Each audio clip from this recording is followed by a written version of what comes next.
Mr. President, yung binanggit niyo po, no, hindi ho perpekto, may mali, at ang una hong pumapasok sa isip niyo na mali ay yung binanggit niyo po, determination from the LGU side, Mr. President. And when you say determination from the LGU side, sila po ba kasama ho dito yung implementasyon ng nais niyong polisiya para durugin yung pong at i-address at linisin yung mga drug syndicates, Mr. President? Sir, depende po sa karakter ng mayor. Kasi may mga mayor na, yung complacent, tapos ayaw ng always looking forward to re-election, ayaw ng gulo, ayaw na magkakaroon ng problema. So, itong mayor na kung gusto niya talaga mawala yung droga, ako noon, nung na-mayor ako, I was not looking toward a re-election. Wala sa isip ko yun. Ayan sila, si Bato. Nung nag-mayor ako, sabi ko, hindi ako interesado na ma-re-elected. Putang ina, magtrabaho tayong lahat. Ito ang gusto ko. Pati kayo mga pulis, putang, papatayin ko kayo litsi. Huwag ninyo akong... Kasi pagka-mayor ka na, magpa-ano-ano ka lang, pa-lutay-lutay ka lang, wala mangyari sa Pilipinas, maniwala ka.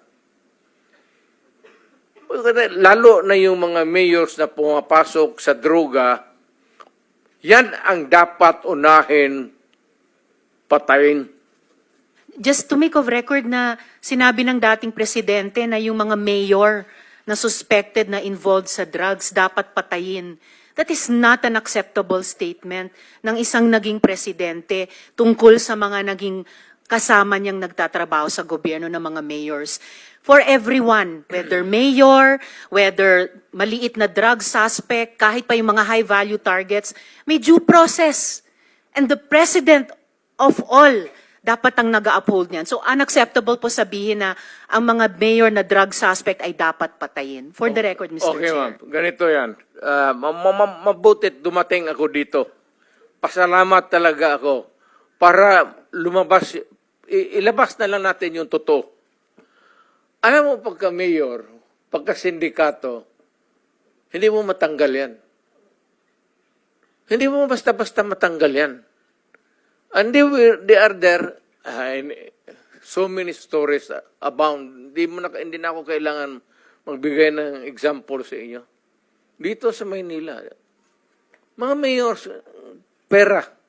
It's always money, money, money, money.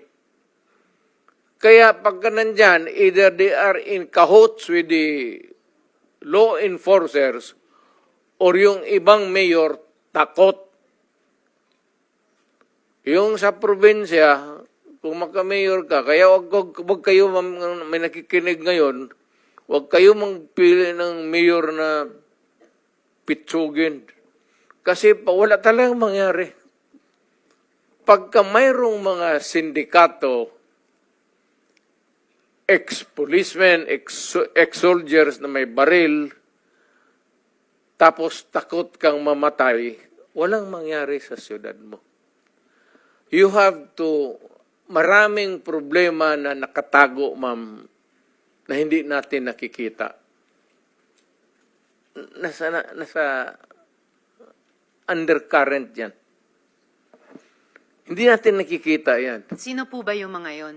Hindi, all over. Mayors. All over. Hindi ko masabi. Just for the record again, Mr. Chair, and with thanks to Senator Villanueva, unacceptable na sabihin ng isang dating presidente or kung sinabi ninyo noon nung presidente kayo na ang sino mang suspect, maliit man, malaki, mayor, na suspect sa drugs ay dapat patayin kasi may due process po. Salamat kayo, Mr. Chair. Salamat, Senator Villanueva. Mr. Chair? Yan that is my stand. If you do not agree with me, I'm sorry. But I'm dealing with a serious problem of my country. Hindi mo madala sa pakiusap yan. Sabihin mo, putang ina, huminto kapag hindi, tutudasin kita. Yun ang, lalo ng pulis. Putang ina itong mga pulis. Pagka pumasok yung pulis sa duga, hindi mo sabi, hoy pulis, huminto ka. Puntahan mo yung pulis, sabihin mo, mga pulis, kung mga tao na harapin ko, o dito, let us be, labas na lang natin yung, pati yung lungwahe. Pero Mr. Chair, forgive me for Hindi, interrupting. Speaking of patapusin mo lengguwahe, muna ako. sorry sir, Mr. Chair, baka maaring ang resource person tumigil magmura kasi bahay natin itong Senado eh. Salamat kaayo, Thank Mr. you, Chair. thank you. Hindi tayo Mr. President, magkaintindihan Mr. dyan. President, sir, excuse me, sir. I am relating a conversation. I am, hindi Yes, ako nagbumura. Mr. President, okay. Sinasabi ko yan kung ano ang sinasabi ko doon sa Correct. tao. Klaro na po yun, Mr. President, na when you relate to the police officers, may kasamang mura. Pero okay na, klaro na po yun. Pwede na nating hindi ulit-ulitin, Mr. President. Hindi lang, Kung sabihin pwede ko lang. na kaya, papatayin kita.